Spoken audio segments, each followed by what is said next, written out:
Hello. आज हम बात करेंगे यूपी बोर्ड के प्रोज की बुक के second lesson a fellow traveller के बारे में। ए फेलो ट्रेवलर ये एजी गार्डनर के द्वारा लिखा गया है। एजी गार्डनर अंग्रेजी साहित्य के महान निबंधकार थे। ये चार्ल्स लेम जो कि इंग्लिश साहित्य के प्रमुख निबंधकार थे, इनके स्कूल था एक school, the school of Charles Lamb, उसके ये प्रमुख निबंधकार थे। कौन? A G Gardiner. तो ये उनके द्वारा लिखा गया ऐसे है। एजी गार्डनर का जन्म 1865 में हुआ था और इनकी मृत्यु 1946 में हुई। इनके दो ऐसे की जो बुक है, कलेक्शन है ऐसे के, वो बहुत अधिक फेमस हैं। उनमें से पहली है पेबल्स ऑन स्ट्रॉ जो 1917 में पब्लिश हुई, और दूसरी है लीव्स इन द विंड जो 1920 में पब्लिश हुई। तो ये था हमारा एजी गार्डनर का परिचय। अब हम आते हैं अपने लेसन पर। ए फेलो ट्रेवलर, एक सह यात्री। तो इसमें एजी गार्डनर ने अपने साथ यात्रा करने वाले एक सह यात्री का वर्णन किया है। वो सह यात्री कोई मनुष्य न होकर के एक छोटा सा कीट है। तो हम लेसन को स्टार्ट करते हैं। इसकी समरी, सबसे पहले जब हम पाठ को स्टार्ट करते हैं तो लेखक कहता है कि मुझे ये नहीं पता कि रेलगाड़ी के डिब्बे में लेखक मिडलैंड जाने वाली, लंदन से मिडलैंड जाने वाली रेलगाड़ी में यात्रा कर रहा है। वो रेलगाड़ी लोकल रेलगाड़ी है, हर स्टेशन पर रुकती हुई चलती है और उसकी गति बहुत धीमी है।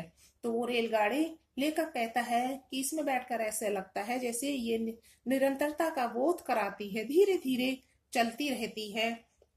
उसी समय उसे, लेखक को महसूस होता है उस रेल में बैठे हुए कि मुझे, रेलगाड़ी के डिब्बे में बैठे हुए कि मुझे नहीं पता हम में से कौन पहले आया, मेरा सहयात्री डिब्बे में पहले घुसा या मैं।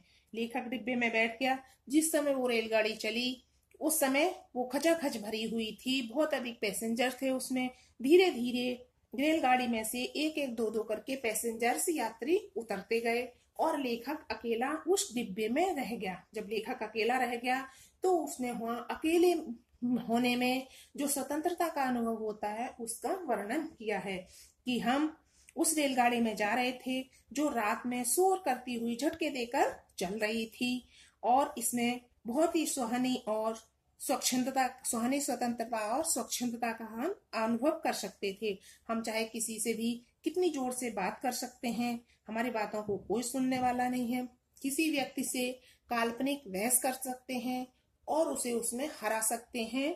हम कंचे खेल सकते हैं, फर्श पर गोल्फ खेल सकते हैं, किसी भी खिड़की को खोल सकते हैं, बंद कर सकते हैं, किसी भी कुशन पर अर्थात सोफे पर बैठ सकते हैं, या हम टांगे फैला करके उस पर लेट सकते हैं।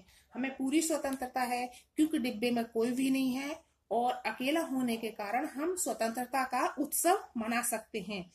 हम ऐसे कार्य भी कर सकते हैं जिससे ब्रिटिश राज्य के सुरक्षा अधिनियम, जिसे हम कहते हैं DORA, इसके रूल्स का भी हम उल्लंघन कर सकते हैं और उस रूल्स को भी नहीं पता चलेगा कि मुझे तोड़ा गया है। ब्रिटिश के सुरक्षा अधिनियम है, उन्हें पता भी नहीं चलेगा कि उन्हें तोड़ा गया है।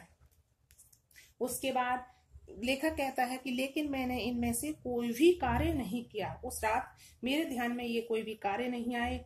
मैंने जो भी कार्य किया वो बहुत साधारण था। मैं अपने समाचार पत्र को मैंने रखा, जैसे ही मेरा अंतिम सहयात्री उतर के करके गया, मैंने अपना समाचार पत्र नीचे रख दिया, अपने हाथों और पैरों को फैलाया, अंगड़ाई ली, खड़े होकर के खिड़की खोल करके ग्रीष्म ऋतु का बाहर का जो सीन था, बाहर की शांत रात्रि थी, उसे देखा।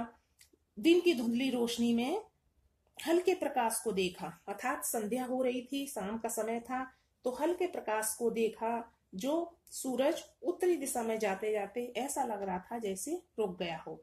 डिब्बे के में दूसरी तरफ गया, दूसरी तरफ की खिड़की को देखा, सिगरेट सुलगाई, बैठ गया अपनी सीट पर और दोबारा से समाचार पत्र पढ़ने लगा। तभी लेखक कहता है कि मुझे महसूस हुआ कि मेरे साथ और भी कोई यात्रा कर रहा है। वो मेरा सहयात्री आया और मेरी नाक पर बैठ गया।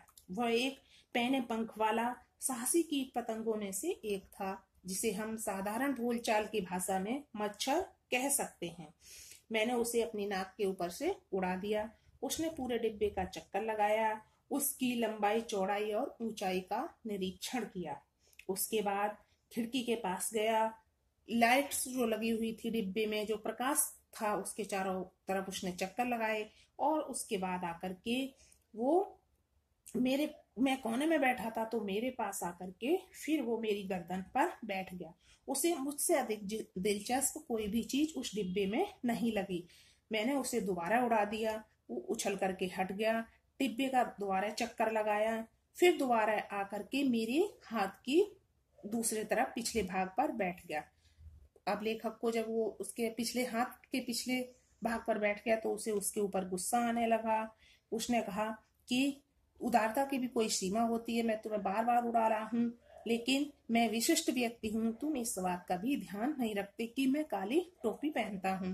काली टोपी पहनता अर्थात मैं न्यायाधीश हूँ, और मैं तुम्हें दंड दे सकता हूँ, मैं तुम्हें मृत्यु दंड देता हूँ, क्योंकि तुम्हारे विरुद्ध बहुत अधिक आरोप हैं। तुम आवारा हो, तुम जनता को कष्ट देने वाले हो, बिना टिकट के यात्रा कर रहे हो, और भोजन का तुम्हारे पास कूपन भी नहीं है। ये काम और बहुत से गैर कानूनी कामों के विरुद्ध अब तुम मरने वाले हो। मैंने उसे अपने सीधे हाथ से एक तेज प्रहार किया, लेकिन वो उस प्रहार को आसानी से बचा गया। इससे लेखक कहता है कि मुझे महसूस हुआ कि मेरा अहंकार जाग गया है, और मैं उठ करके अपने हाथ में समाचार पत्र लेकर उस पर झपटा और उसके पीछे भागा। वो चालाकी से वहां से चला गया और डिब्बे में चारों तरफ चक्कर लगाने लगा। जब ये सब कार्य व्यर्थ रहा, मैं उसे मार नहीं पाया, वो मेरे साथ चतुराई के साथ खेल रहा था, जैसे कोई भड़काऊ सांड किसी क्रूर सांड के चारों ओर कर्तव्य दिखाता है, ऐसे ही वो कर रहा था और उस समय का आनंद ले रहा था। उसने मेरी शांति भंग की थी और उसकी इच्छा मेरे साथ खेलने की थी। उसे ऐसा महसूस हो रहा था कि इससे बढ़िया और खेल कौन सा हो सकता है जो इस भारी भरकम इंसान के साथ खेला जा सकता है। वो मेरे पास बार बार आता, मेरे ऊपर बैठ जाता था। वो प्रतियोगिता कर रहा था मेरे साथ और उसमें वो लगातार जीतता जा रहा था। उसके बाद मैंने अपना समाचार पत्र उठा लिया, वो आया और उस पर बैठ गया। अब उस समाचार पत्र में उस दिन साप्ताहिक पत्रिका थी, वो उसमें 2 लेख छपे हुए थे। एक तरफ पीस ट्रैप था और दूसरी तरफ द मॉडेस्टी ऑफ मिस्टर हग। लेखक का ऐसा मन किया कि उन दोनों के बीच में उस मच्छर को भेज दे जिससे वो सैंडविच बन जाए, लेकिन लेखक के मन में फिर उसके लिए उदारता की भावना जागृत होने लगी। अब लेखक की इच्छा उसे मारने की नहीं रही और वो ईसाइयों की उदारता और शिष्टता से आगे नहीं बढ़ सकता। ईसाई लोग उदार और शिष्ट माने जाते हैं, तो लेखक को महसूस हुआ कि अब मैं इस मच्छर को नहीं मार सकता। भाग्य ने गर्मियों की रात में हम दोनों को सह्याद्री बना दिया है। लेखक कहता है कि मैं मच्छर को रोचक लगा और उसने मेरा मनोरंजन किया। उसने मेरे ऊपर एहसान किया, मेरा मनोरंजन किया।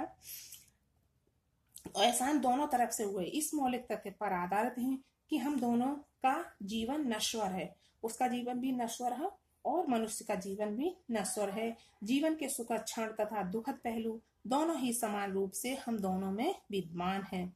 लेखक कहता है कि मैं समझता हूँ कि उस मच्छर को अपनी यात्रा के बारे में कुछ भी नहीं पता है, और हम स्वयं भी जब देखें तो हमें भी अपने जीवन के बारे में आगे क्या होने वाला कुछ नहीं पता रहता।